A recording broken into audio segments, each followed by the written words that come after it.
And welcome to Level Yourself Up, where it's not about perfection but progress. I am your host, John Budd, and I want to welcome you back to this show. And I was wondering this weekend how you're all doing.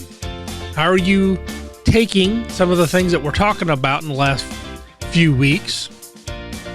How are you processing that information about health? And this week's topic is on time. And so I just, when I started out, I just wrote down a few questions that really I think are geared towards anybody in general. Like, how do we waste time?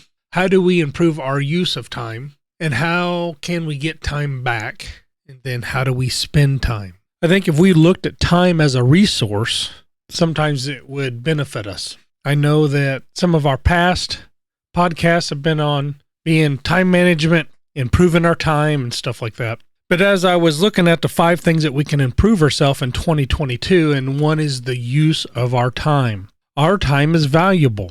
And one of the concepts in lean manufacturing is Muda, which basically means uselessness, wastefulness. What's the best way to allocate our resources? So that really goes around what I'm trying to convey is how do we use our time? And I think as we look at these 5 things, there is a balance between them all. Last week, we talked about health, and rest was one of the topics that seemed to come up for me all week. And we talked about breathing, the use of water, the quality of food. But I think that as we look at these, we'll see they really some of them kind of blend together. But when it comes to our use of time, I'd like for you to think about ways in which we could not waste time. So let me walk through the 7 or the 8 types of waste. And one is unused human talent, waiting. Anytime we have to wait can be a waste. Inventory, transportation. So that's anytime we have to move papers from one office to another. Don't think about it. It could include driving, but think about moving information. Anytime we move information or move things, that is a waste.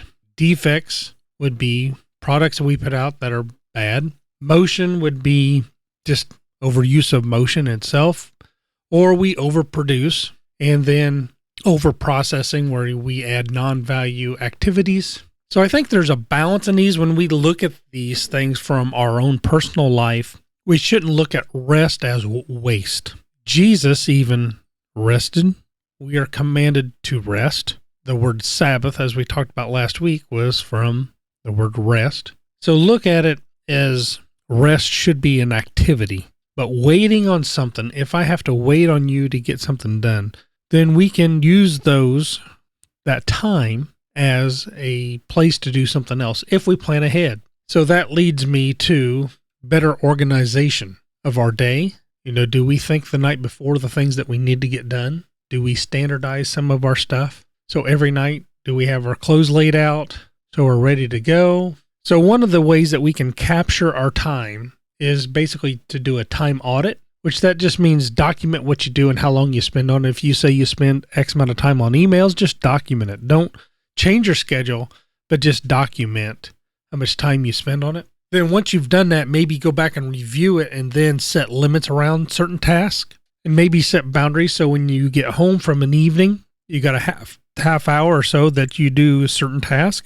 But I would encourage you, as we're talking about removing waste, we still have to rest. And as I said last week, rest can look like many different things to everybody. I think the use of to-do lists are really important. It helps me get ahead. This weekend, I wrote down a list of things I have to do, and some of those really don't need to be done till next Wednesday. But anyway, it's so I have this task list in front of me. It helps me unload kind of my mind where it's stored. I think putting that stuff on a calendar is useful, but I also like having a physical checklist. So find a balance there. I think that if you got some small task around the house to do, then use just use the old paper. But if you have large tasks to get done, put them on the schedule and block those times out so they are protected. As I was saying early, plan ahead. I think a lot of times one of the worst things we can do is not plan ahead. We forget things when we go to the grocery store. So just think about what you could do the night before for 15 minutes. And what's the first thing you do in the morning, in your morning routine? Maybe that's when you write down the 3 or 4 most important tasks that you get done for the day. And if you can do them, go do it right then. Then I think it's also to spend your mornings on the most important task of the day. If you can delegate and outsource, then ask yourself, when is the most important time of the day? And I think planning around your habits and routines around the most productive parts of your day. I know for me, between 9 o'clock and noon can be a real busy time in my job. And then there seems to be a lull in the afternoon when I get some stuff done. But then when I come home, that time between, it really varies when I come home, but that time between 4 and let's say 6, 7 o'clock is really valuable to me, because that's me coming home, getting things done at the house. If it's outside, I got to get it done before dark. So protect those times. And at the same time, like tomorrow night, we have plans. So I block that out, and I know tomorrow that time is family time. And I think another one is to create a buffer between some of the bigger tasks to do some of the smaller tasks. So don't try and back up a lot of the big tasks back to back through the day. The other one is to get organized. I read a report that said the average American spends 2.5 days each year looking for misplaced items. And I think that's where it's really important to get organized. Have a place for everything and everything in its place. So then I also wanted to think about the 80-20 rule, and that is 80% of your results come from 20% of your actions. And I think we'll find this to be true, and I think this is important. Stop trying to be perfect. Now, I can fail in this area. Just start off, do the best you can. It's like when I started cleaning my office, I was worried I was going to throw away something I would need. So what I did was created a pile, and everything's in this pile, and I decided after X amount of time, I would just get rid of it. And I have a connection for whatever reason for some of this stuff because, well, I don't want to get rid of it, but I don't need it. So I'm trying to find a home for some of it. So I'm just not, I can give it away. And that could include, putting out this podcast, creating content, maybe writing a letter, whatever it is you need to do. Maybe it's doing your exercise or being in your habits. Stop trying to be perfect.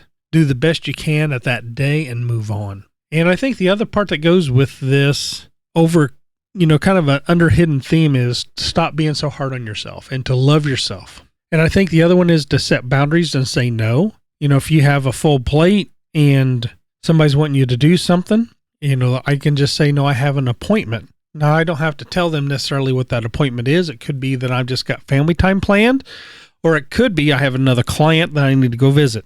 So set priorities and boundaries around things. Protect your time, protect your rest, protect how you do things, far as what you do for yourself to rejuvenate yourself, the things you need. Like for me, if I worked 7 days a week for so many days in a row and I didn't have any me time, that is not good for me and my family. I need a certain amount of alone time just to process things. I like being alone to read and study, to just have time to think.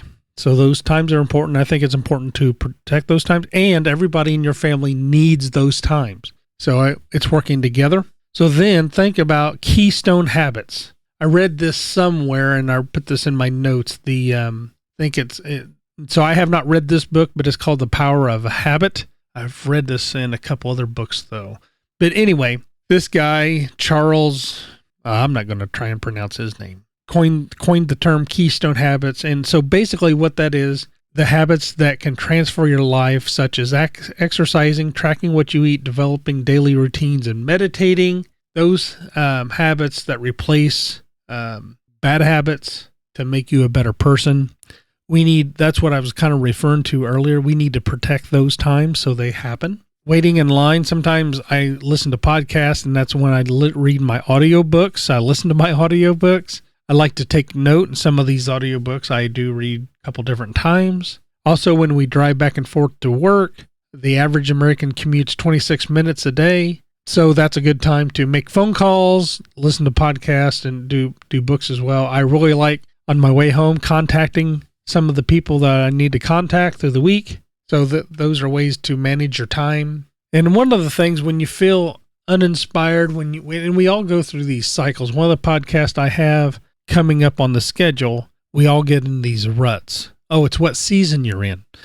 So we all get in these ruts where we're always not growing. Sometimes we're struggling to do things. And I think it's okay to make sure we have time and create boundaries, ways for us to find inspiration, things to help us pull us out of those places when we're having bad times. The other one is to batch similar processes together. So really all that I gave you today was tips how to improve the use of your time.